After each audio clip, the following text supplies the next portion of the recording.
À quoi penses-tu? J'ai un pipeline pour les femmes moyennes et chaudes. Monsieur et toi?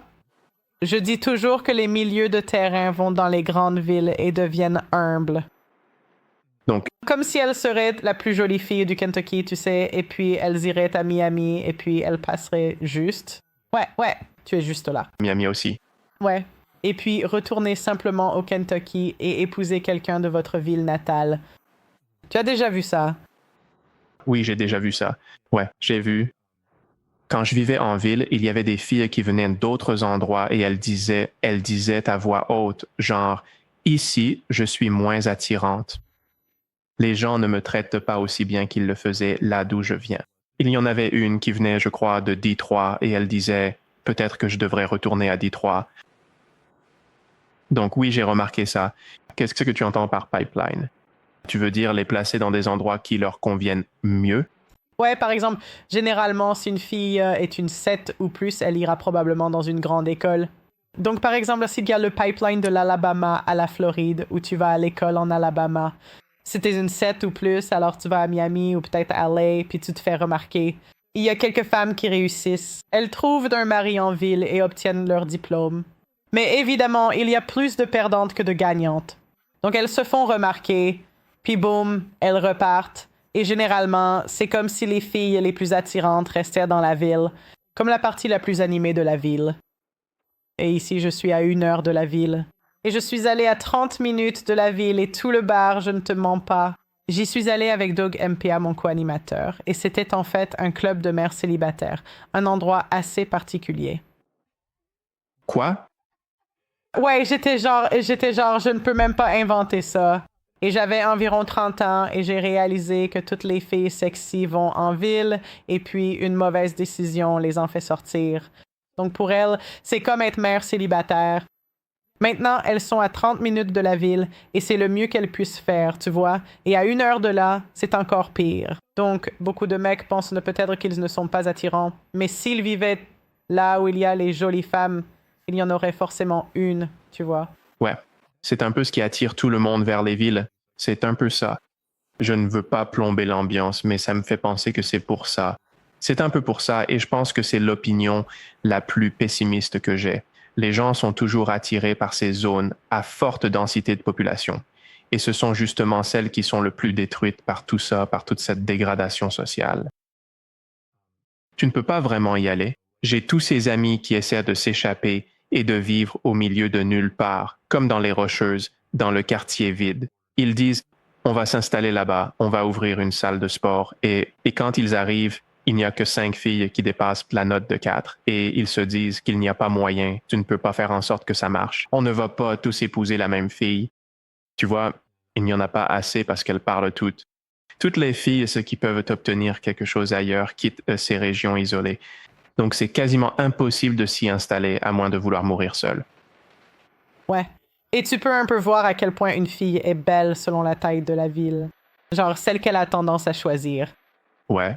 Parce que si c'est genre LA, Vegas, Miami, New York, Scottsdale, en Arizona, c'est là que vont les plus belles femmes. Y a-t-il une ville que j'ai oubliée selon vous? Je ne pense pas. J'essaie de penser que la première fois que je suis allé à Portland, je pensais qu'il y avait des filles sexy là-bas, mais c'était juste un coup de chance. J'ai juste vu le même genre de filles trop de fois en une journée. Miami, New York, Los Angeles, ce sont les grandes. Non, je ne pense pas que tu aies raté quelque chose, pas à ma connaissance. Atlanta. Nantes. Je pense qu'Atlanta serait aussi un niveau. Comme parce que c'est comme le niveau 1, le niveau 2 c'est comme Chicago, Portland, comme les grandes villes, mais elles ne sont pas vraiment connues pour leurs filles sexy. Mais juste parce qu'ils sont si gros, quelques filles sexy. Ouais, ils seront là. Ouais, ils le feront. Être là. Je pense à New York, et en fait, je ne sais pas, ça pourrait être Miami. Je sais que New York, c'est l'endroit où je serais si ce n'était pas New York, si vous voyez ce que je veux dire. Comme si ce n'était pas le cas. Si les règles de New York étaient en vigueur, c'est là que j'irais. Ouais, t'as tous les modèles là-bas. Ouais, exactement. Mode. Il y a aussi plus d'hommes par femme, plus de femmes par homme. À New York, c'est l'inverse sur la côte ouest, mais New York est une ville où les hommes ont de bons chiffres à jouer. Ouais, j'ai entendu la même chose à propos d'Atlanta. Ouais, bien. Même si, tu sais, la côte est et la côte ouest, si tu t'amuses trop là-bas, tu pourrais choper le sida. Il y a comme une époque là-bas. Ouais. Ouais. Atlanta, c'est... je ne sais pas, je n'y suis jamais allé en fait, mais je n'ai entendu que des rumeurs. Ouais. Ça ne donne pas envie d'y aller. Ouais. Et puis j'ai comme des villes de second rang qui sont comme... C'était comme le premier niveau qui sont les grandes villes, puis les villes de niveau intermédiaire comme Philadelphie. J'ai entendu dire qu'il y a de jolies filles à Boston qui sont proches d'une grande ville, mais pas tout à fait. En général, les filles qui sont des 7 vont là-bas, surtout celles qui ont l'habitude d'être la plus belle fille. Elles peuvent aller à New York pendant 1 an et elles ne tiennent pas le coup. Exactement. Boston, c'est là où tu trouves, genre, les filles de niveau supérieur qui ont de super bons boulots et des loyers vraiment chers. C'est un peu, je ne sais pas, une ville un peu plus snob. Je pense que Boston l'est.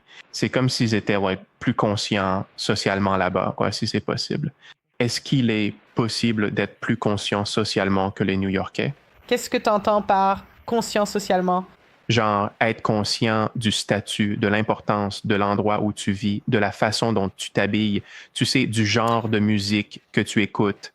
Et, j'écoute de la musique de violoncelle. Je suis plus raffiné, tu vois, un peu plus attaché à l'élégance d'être en ville plutôt que juste, je le fais, je suis à la grosse pomme. Je ne sais pas. Ça semble être une ambiance différente, vraiment une autre atmosphère. Le plus grand choc culturel que j'ai eu quand j'ai déménagé en Angleterre, parce que j'y suis resté 3 ans, c'est que les gens s'habillent tellement mieux là-bas. Je revenais en Amérique et les gens me demandaient pourquoi j'étais habillée de façon si élégante. Oui, je sais, c'est ridicule. Ici, les gens s'habillent vraiment n'importe comment. Vous voulez plus de maths? Rendez-vous sur etshowmath.com et abonnez-vous à la newsletter pour recevoir des infos exclusives et d'autres contenus.